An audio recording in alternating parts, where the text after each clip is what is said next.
Ahora vamos a tener una última ponencia de este primer bloque de la mañana, titulada Aves y naturaleza de la costa norte de A Coruña, de A Bailadora a Estaca de Bares. Para ello, para hablarnos de este interesante tema, tenemos a Antonio Sandoval Rey, que es escritor, ornitólogo y colaborador en diferentes medios de comunicación, pues como La Voz de Galicia, El Agora Diario del Agua, las revistas Luces y Salvaje, entre otros. Ha participado en diferentes obras colectivas sobre aves y naturaleza, así como en el diseño de proyectos de educación e interpretación ambiental y de turismo ornitológico y de naturaleza. Es también autor de varios libros como ¿Para qué sirven las aves?, La Torre, Las aves marinas de Estaca de Bares, Bird Flyway, Un viaje en familia por la ruta de las aves, De pajareo, Rutas ornitológicas por España y A outra xente. Bien, y también es coautor de Cuándo ver aves en Galicia y del álbum ilustrado El árbol de la escuela, editado en varios idiomas. Ha escrito numerosos artículos sobre ornitología para publicaciones científicas y generalistas y ha sido también editor de revistas y boletines ornitológicos y coordina el seguimiento del paso de aves marinas desde el cabo de Estaca de Bares, en el norte de La Coruña, como sabéis, en el Ayuntamiento de Mañón. Dirige también la colección Vitamina N de la editorial Calandraca y desde hace años conduce la tertulia literaria Letras Salvajes en la librería Moito Conto de A Coruña. Bueno, como veis, con este amplio currículum tiene que ser una charla muy interesante. Adelante, Antonio. Para pasar. Muy bien. Bueno, pues muchas gracias, José. Muchas gracias por la invitación. A toda la organización, también enhorabuena por el éxito del simposio. Y bueno, acabábamos la ponencia anterior con un vuelo, ¿no?, sobre el Parque de San Pedro, la ciudad de la que vengo yo. Y en esta ponencia que les traigo vamos a seguir volando. Vamos a hablar primero de manera panorámica sobre los paisajes de esta costa del norte de la provincia y después vamos a ir centrándonos en materia de aves. Y me hizo mucha gracia el título del simposio, Apuntando a Mar, porque es lo que hacemos cada vez más gente, ¿no?, que es esto que tenéis ahí, colocarnos mirando hacia el mar, en este caso con nuestros prismáticos y nuestros telescopios para observar aves marinas. Después hablaremos de ello. Así, de forma muy sintética, estos son los temas de los que hoy quería compartir con ustedes. Para empezar, vamos a hacer, como decía antes, una panorámica de los espacios naturales protegidos de este litoral y de áreas de interés para la observación de las aves y para su conservación. Luego vamos a hablar de Estaca de Bares y el corredor migratorio marino, de extraordinaria importancia a nivel global, como veremos. Voy a incorporar unas pinceladas de una encuesta que hice hace un par de años a los turistas ornitológicos que se acercaron al Observatorio de Aves de Estaca de Bares y luego también, para terminar, unos apuntes sobre amenazas a las aves marinas y al territorio marino por extensión y de conservación. Comencemos por la panorámica. Bueno, aquí me voy a extender poco porque es algo que cualquiera de nosotros podemos conocer a través de cantidad de información que hay en Internet. Básicamente, la costa la conocen ustedes, entiendo que perfectamente. Hemos venido hablando sobre ella a lo largo de esta mañana y el día de ayer. La franja a la que me voy a referir comienza en la boca de la ría de Ferrol, pues, por ejemplo, en La Bailadora, y termina en el extremo norte de la península ibérica, al cabo de Estaca de Bares. Es un lugar muy singular porque, si lo pensamos, también tiende a parecerse a una isla, porque tenemos por un lado el río Sor, que hace un cañón bastante profundo que llega prácticamente hasta los Pontes de García Rodríguez, y por otro lado tenemos el río Eume, que también llega casi hasta allí, ¿no? Hay dos grandes cañones y luego una zona de costa en su inmensa mayor parte muy abrupta, ¿no?, y con realmente muy pocos puertos de verdadero abrigo, incluso en tiempos históricos, como podía ser por un lado el de Estaca de Bares, el puerto de Barqueiro y la ría de donde está Estaca de Bares, y por otro ya el Golfo Ártabro, ¿no?, el Golfo de los Ártabros. Entre ambos hay pocos lugares lugares donde refugiarse. Entonces, es una costa y un territorio con unas definiciones muy interesantes en este sentido. En términos medioambientales, pues también. Aquí tenemos, en términos de Red Natura 2000, que es la red de que se ha dotado la Unión Europea para proteger su biodiversidad, los espacios que están protegidos a su amparo. Tenemos, por un lado, la Directiva de Aves, que afecta exclusivamente a las aves, a las especies de aves amenazadas a nivel europeo, de la Unión Europea, y por otro tenemos la Directiva de Hábitats, que se refiere al resto de la naturaleza, de lo vivo.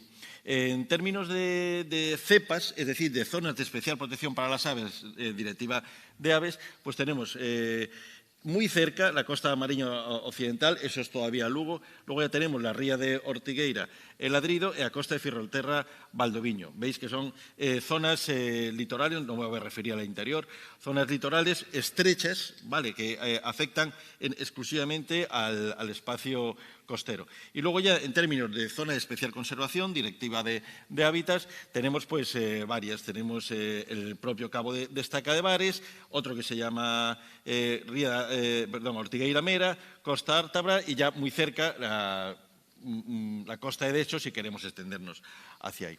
Vale, pero es que además tenemos, en términos de Directiva de Aves, otros espacios más que son las cepas marinas, zona de especial protección para las aves en el mar.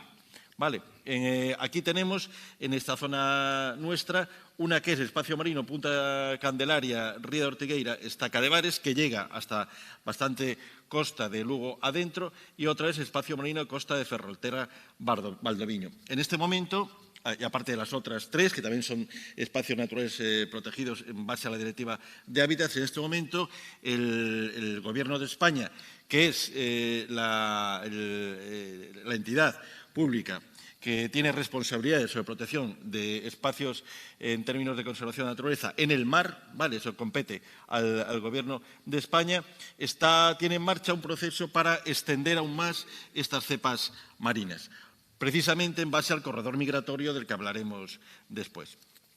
En términos de lugares a los que ya podríamos ir, ya hablando un poco de turismo, ¿dónde podríamos dirigir a la gente para ver aves? ¿Dónde vamos los que somos de aquí? ¿A dónde acude la gente, los turistas que vienen de fuera? Voy a hacer un repaso, bueno, porque el tiempo es el que tenemos, así un poco rápido. Pues podemos empezar. Mira, si te apetece venir con los prismáticos y el telescopio, te subes a la bailadora y vas a ver ya desde ahí una panorámica estupendo, tanto del interior de la ría de Ferrol, a la que luego te puedes ir de paseo, como allí muy cerca, asomarte a lo que es el Golfo Ártabro y la panorámica que hay hasta las Islas Sisargas.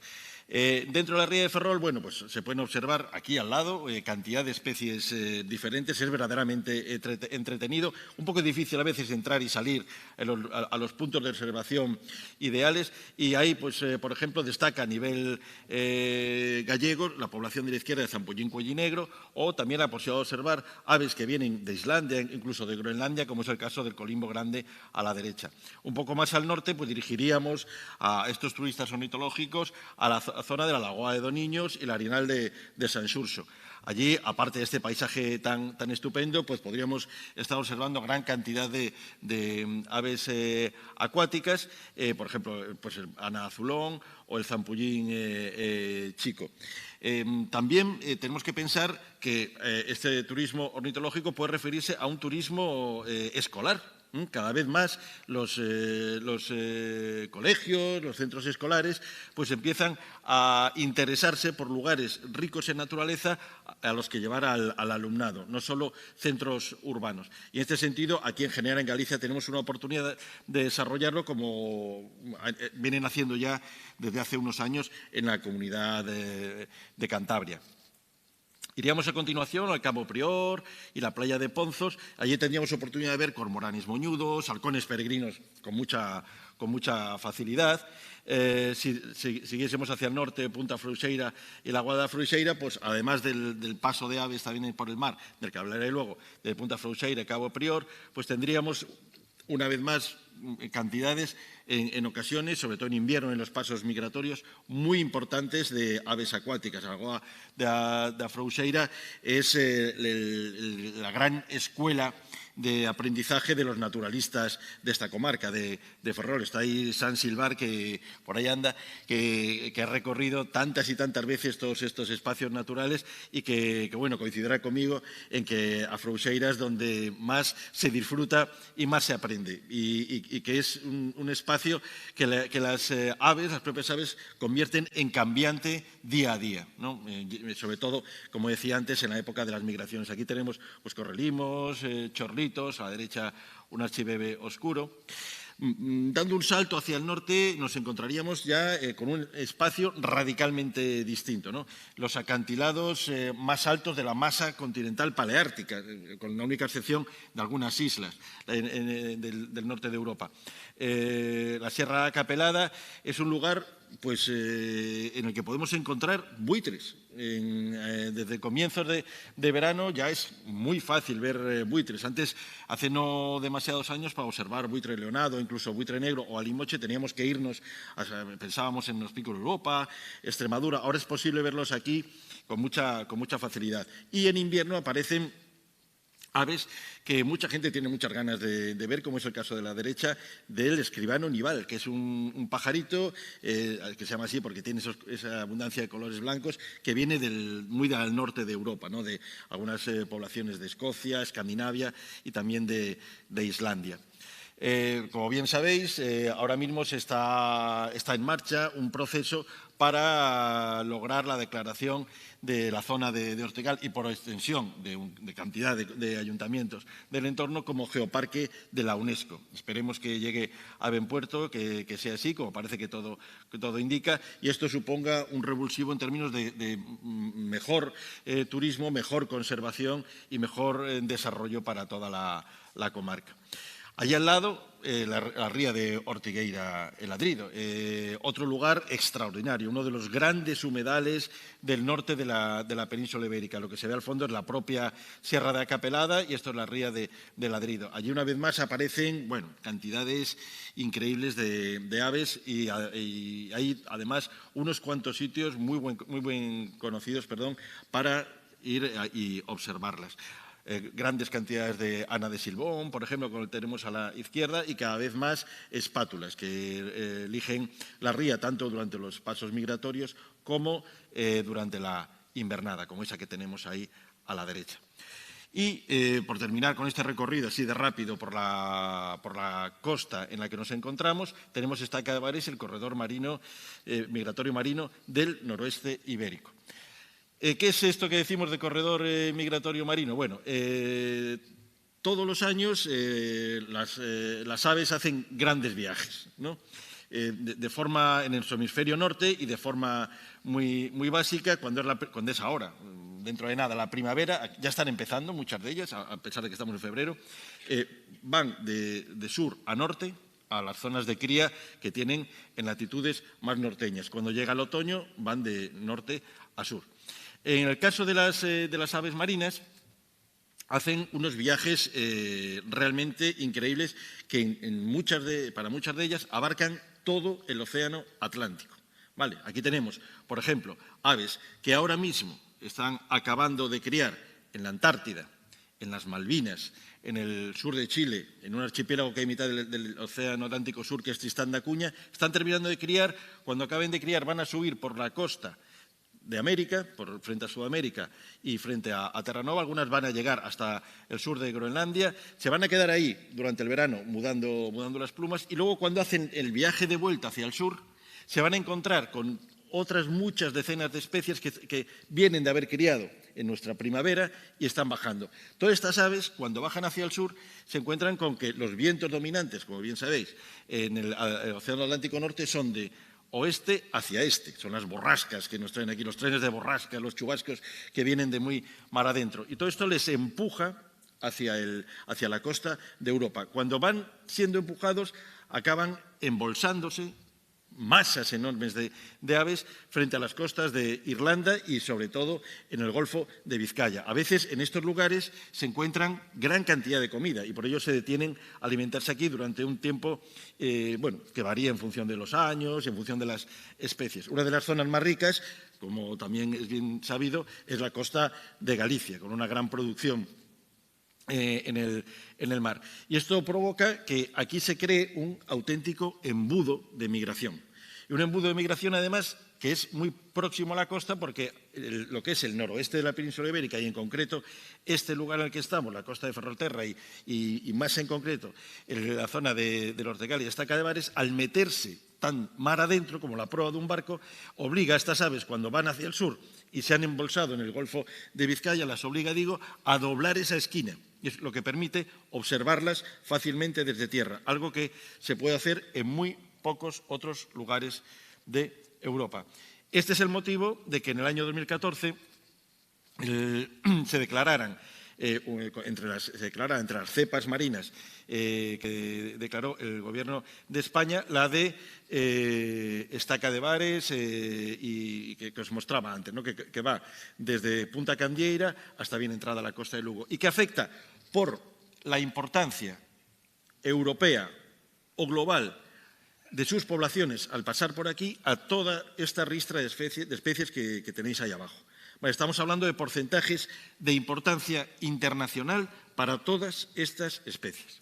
Es uno de los valores más importantes de esta costa y que es muy poco conocido.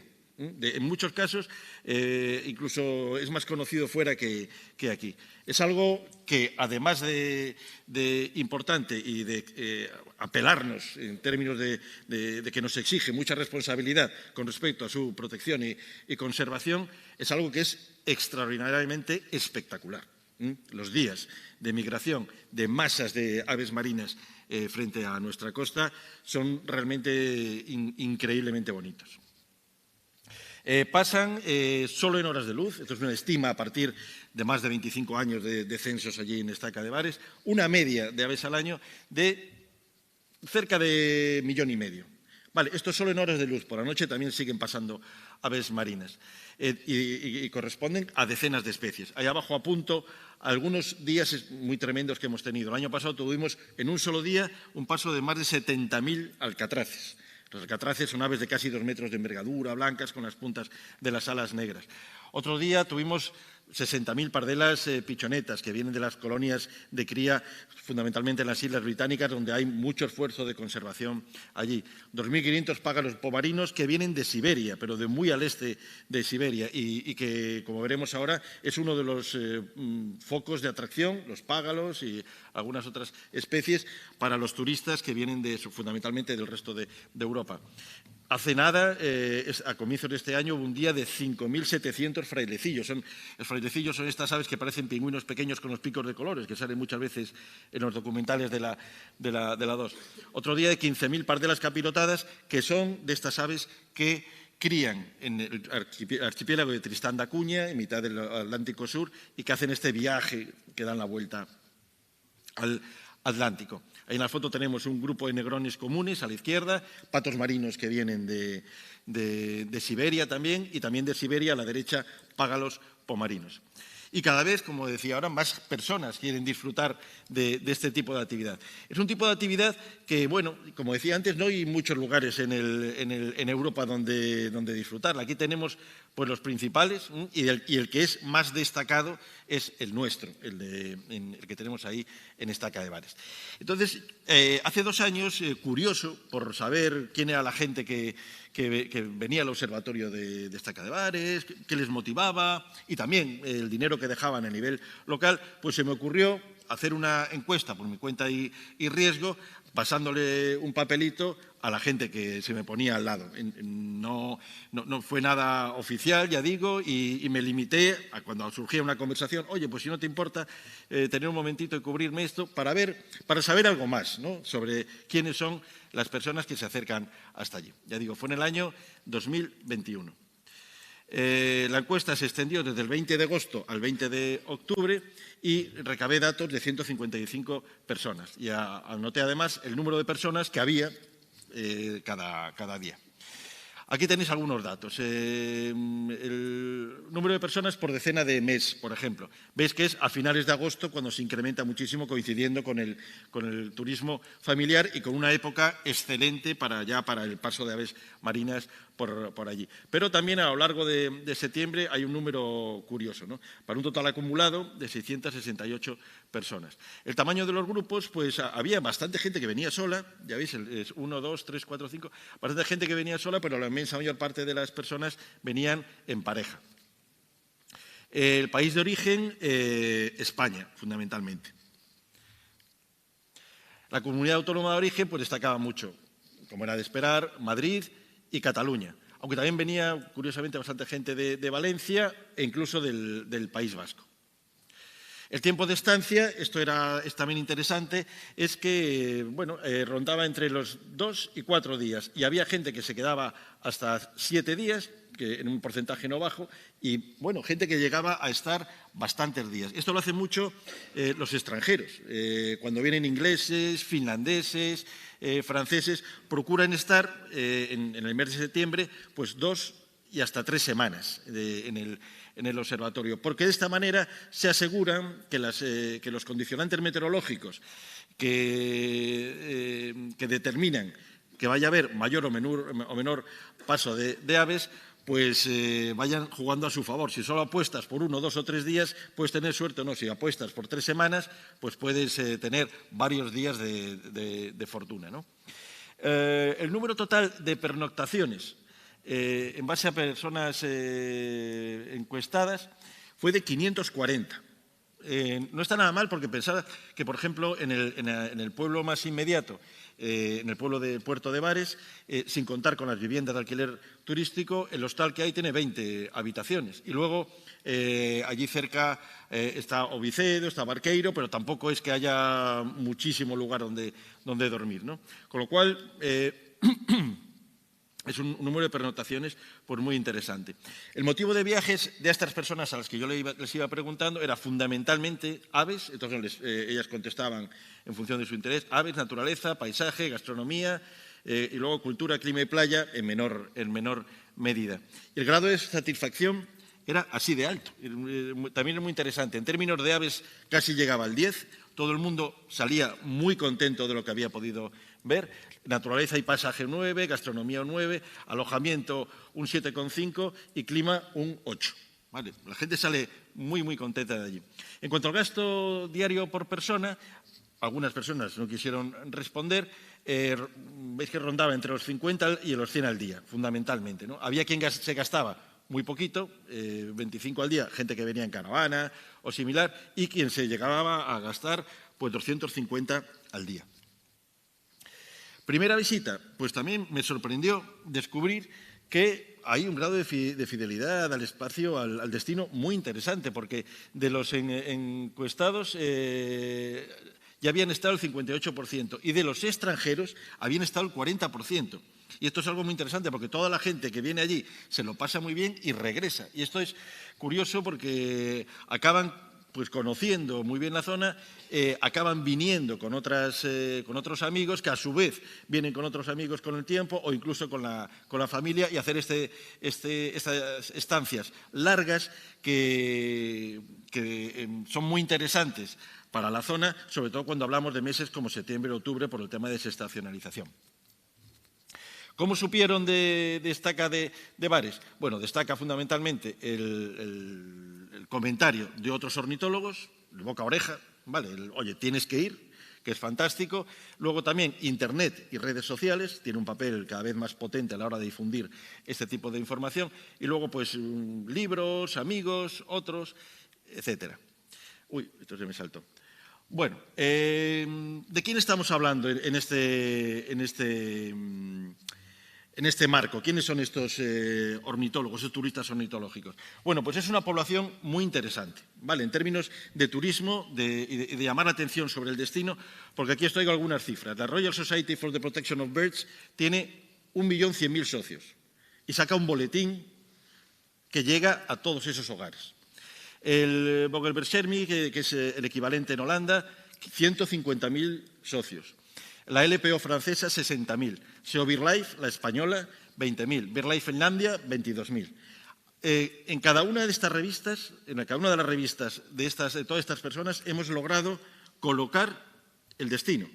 pero no porque nosotros hayamos hecho ningún ejercicio exprofeso, nos hayamos puesto en contacto y hemos querido colocar ahí el destino, que sí es algo que hacen otros destinos de turismo de naturaleza y de ornitología constantemente. Es que han sido ellos quienes nos han escrito con enorme curiosidad por lo que van oyendo que hay aquí. Y son toda esta gente, todos estos turistas ornitológicos, todos los que desean viajar para conocer aves que no pueden ver en su lugar de origen y que sí pueden ver en otros lugares, los que se reúnen en ferias como estas, traigo dos ejemplos, que van a tener lugar este año, ¿no? Esto se repite todos los años.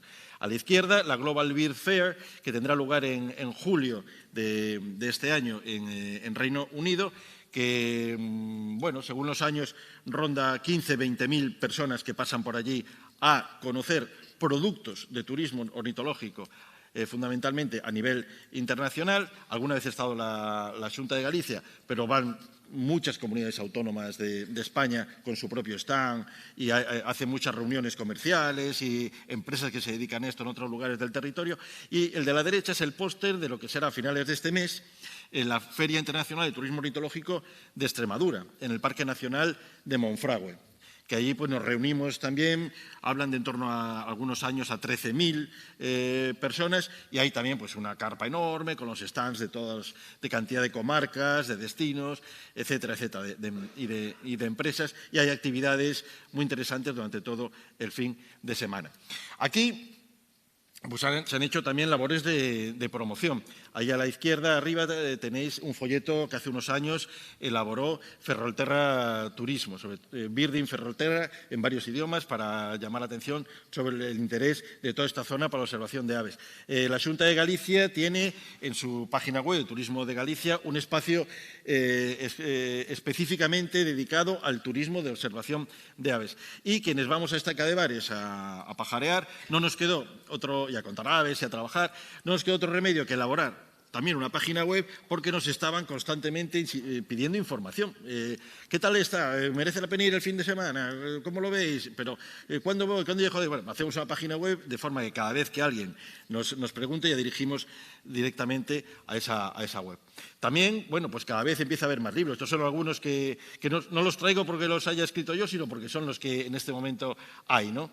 Un libro que escribí sobre aves marinas de Estaca de Bares, otro que escribí con Damián Romay sobre cuándo ver aves en Galicia, una guía de Galicia como destino de turismo ornitológico, o el año pasado una guía que ya me pidió una gran editorial como es el Grupo Planeta, ¿no? Me dijo, bueno, pues vemos que está creciendo muchísimo el interés por el turismo ornitológico a nivel estatal, creemos que ahí hay un producto interesante para generar un producto editorial. ¿Qué te parece escribirlo? Bueno, pues allá que me lancé. Fundamental, lo que decíamos antes, el papel de las redes sociales. Ahí, personalmente tengo que confesar que me costó creerme que esto tenga el impacto que llega a tener, pero cada vez que pones información en las redes de días de paso impresionante de aves, bueno, empiezas a recibir solicitudes a través de las propias redes de cuándo es mejor época para ir, dónde puedo dormir, qué me recomiendas, todo este tipo de cosas. Lo que os decía antes, cada vez mayor interés por páginas de fuera. Esto es una página de Ornitomedia que hablan ellos de que tienen del orden del 1.000.000 de visitas anuales, y bueno, ahora quieren que les escriba otro artículo sobre Estaca de Bares. Dicen uno de los mejores lugares para Sea-Watch, que es el nombre en inglés de la observación de aves marinas de Europa. Los holandeses ya definitivamente dicen que es el mejor, la página de Dutch Birding. Os recuerdo que esto es una información que le llega, por ejemplo, a Holanda a 150.000 hogares. Vale, y ya dicen que es el mejor, sin duda ninguna. Esto es de una revista comercial británica que me pidieron un artículo sobre dónde observar aves en Galicia en invierno. Ya digo, cuando hablas con otra gente de otros destinos de España, dice, ¿cómo hiciste para colocar esto ahí? Porque nos cuesta, porque será una vez al mes y todo el mundo quiere colocar. Dice, bueno, en nuestro caso nos pidieron esta información. Empieza a haber Entonces se rompió un poco, como tantas otras cosas, con el tema de la pandemia y se está recuperando otra vez. Ya paquetes turísticos organizados por empresas tanto de aquí, de España, como de fuera. Aquí traigo dos ejemplos, uno de España, Spinebeers, y otra que es de holandeses, precisamente. Unos paquetes que ya vienen con su gente y todo organizado a estar aquí observando aves. Y en este sentido ha sido muy interesante la incorporación a toda esta oferta de un barco. Algo tan sencillo como que un emprendedor ponga en marcha un barco turístico, el Eureka, ha supuesto un revulsivo tremendo. Este barco, que tiene 12 plazas y el que hacemos salidas al mar desde Estaca de Bares en el mes de agosto y desde Muxía en el mes de septiembre, tiene una demanda increíble. Increíble, pero vamos, está haciendo 1 o 2 salidas al día siempre que la meteorología lo permite. Y viene muchísima gente de fuera, y cuando decimos de fuera, bueno, el año pasado, por ejemplo, llegó a venir gente desde Japón. Vale, con todo lo que eso supone de alojamiento en la zona, de conocimiento de Galicia y del norte de Galicia, de la provincia de Coruña y norte de la provincia de Coruña como destino. Y sobre todo yo creo que hay algo muy interesante, es que, como veis, estamos hablando de unos canales de distribución de la información muy concretos y muy rápidos. A veces cuando quieres hacer llegar a un turista pues sensible, comprometido, con verdadera curiosidad por la naturaleza y por los paisajes bien conservados, pues no sabes muy bien cómo colocar este mensaje, ¿no? Hay muchas revistas o espacios muy generalistas. Y lograr entrar directamente en estos hogares y hablarles de lo que a ellos les interesa tanto, pues yo creo que es muy interesante. Esto también se refleja aquí a nivel local. Estos son 2 ejemplos en La Voz de Galicia. Bueno, el de la izquierda es muy curioso porque en pleno año de la pandemia el canal Arte de televisión, el canal franco-alemán, hizo un reportaje sobre la cultura de mar, creo que se llamaba Herencia Marítima de Europa, y cuando estaban preparándose para venir aquí a rodar, uno de los temas que les pareció más interesante abordar fue precisamente lo de las aves marinas y la migración de aves marinas, ¿no? Ya saltando al apartado de conservación, tenemos que tener en cuenta esto. Vale, las aves marinas son uno de los grupos de aves más amenazados del planeta. Si ya las aves lo están pasando mal, como el resto de la biodiversidad, y es algo esto que nos tiene que estremecer mucho. Escuchamos constantemente hablar de la crisis climática, pero no suficientemente de la crisis de la biodiversidad, que es el tejido vivo que nos sostiene. Si el clima es fundamental, si perdemos el tejido vivo, perdemos mucho. Se ponen muchos ejemplos en este sentido. Uno de ellos es la crisis de polinizadores. ¿Vale? Este ejemplo que ponemos siempre de cuando íbamos a Madrid en coche hace 25, 30, 40 años, había que parar cada poco para limpiar el parabrisas. Parabas yo me acuerdo, era pequeño, con mi padre chiringando el parabrisas de la cantidad de insectos que se habían estampado en el cristal. Ahora mismo, como mucho, algunos días paras 1 o 2 veces. Y esto es así en toda Europa y en gran parte del mundo occidental, hasta el punto de que en el norte ya se ha acuñado la expresión de el Armagedón de insectos, de Insect Armageddon, del desplome brutal de las poblaciones de insectos que son, entre otras cosas, fundamentales para la polinización de muchos productos de nuestros campos, ¿no?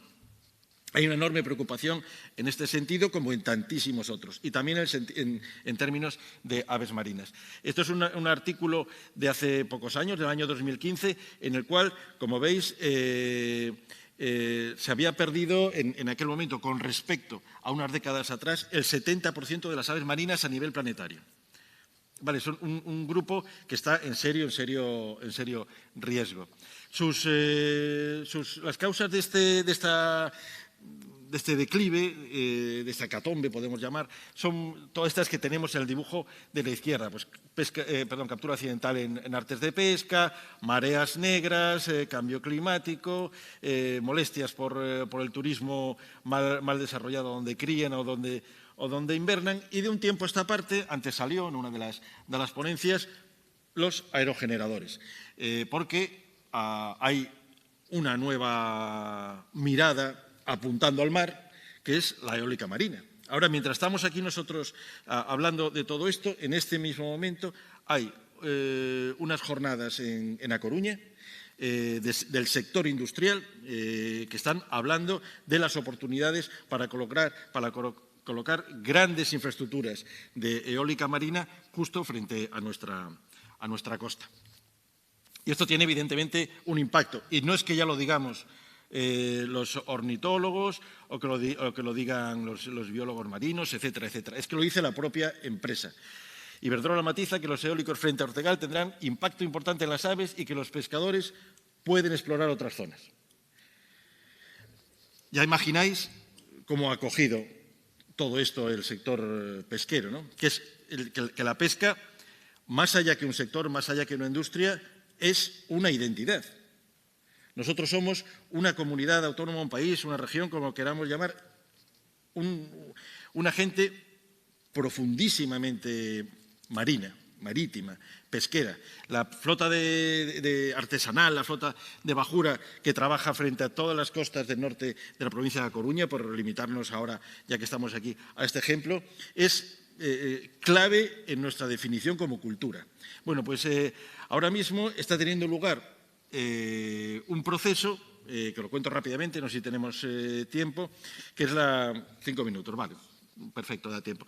Es la definición del Plan de Ordenación del Espacio Marítimo Español, que compete, como decía antes, al Gobierno de España. ¿Qué significa este plan de ordenación? Que ante las prisas que corre Europa y también el sector industrial por desarrollar eólica marina, hay que organizar un puzzle de cómo repartir diferentes usos del mar. Vale, entonces en ese puzzle pues, se definen por zonas lo que se llaman áreas prioritarias o de alto potencial. Todavía no está muy claro cómo lo van a llamar porque están trabajando en el tema para, por ejemplo, defensa. ¿Vale? Aquí, imaginaos, frente a la costa de Ferrol hay una gran zona en la que es de enorme importancia para defensa, como puede haber otra frente al estrecho de Gibraltar. Transporte marino, acuicultura, aves y conservación y eólica marina. ¿Vale? Están intentando cuadrar todo eso. ¿Cuál imagináis? O sea, si aquí preguntamos cuál es el principal uso que como humanos de esta parte del mundo le damos al mar, ¿cuál es? Yo creo que lo primero que se nos ocurre es la pesca, ¿no? Lo que hacemos cuando salimos al mar desde siempre es ir a pescar, el transporte, también, pero fundamentalmente la pesca. Bueno, pues esa capa la ha eludido el Gobierno central. Vale, gracias. La ha eludido el Gobierno central. Esto se ha discutido mucho, lo ha demandado mucho el sector pesquero. Se ha planteado, por ejemplo, por parte de la Universidad de La Coruña, el Departamento de Derecho Administrativo de la Universidad de La Coruña, y lo que dice el Gobierno central es que hay pesca por todas partes. ¿Vale? Y entonces va a haber ahí un problema serio en este sentido. Creo que es interesante en términos incluso de paisaje, ¿no? Porque tenemos que elegir. Vale, vamos a tener que elegir. Si, por ejemplo, pensáis en un lugar, como que antes salía el tema de los fachos, como puede ser el facho de la ermita, perdón, la garita de Bares, ese punto creado por Carlos III, o el propio semáforo de Bares, que era una instalación militar de señales, tú te subes al semáforo de Bares, donde hay un hotel de naturaleza fantástico, ¿no? Te pones de espaldas al mar y empiezas a contar la cantidad de aerogeneradores que se ven desde allí y te quedas patidifuso. Vamos, es que es algo increíble. Imaginaros que os giráis y que cuando miráis al mar se ve eso mismo. Aparte de los problemas que va a suponer a la pesca y, por lo tanto, a nuestra identidad, también, como dice el propio sector de la industria eólica, es un problema, como es fácil imaginar, muy impresionante para las aves. Y es difícil pensar quién va a seguir viniendo en cantidades como las que tenemos ahí, qué personas van a seguir viniendo para disfrutar de este espectáculo tremendo como es la migración de las aves, que además, como decía antes, es obligación y responsabilidad nuestra conservar. Muchas gracias.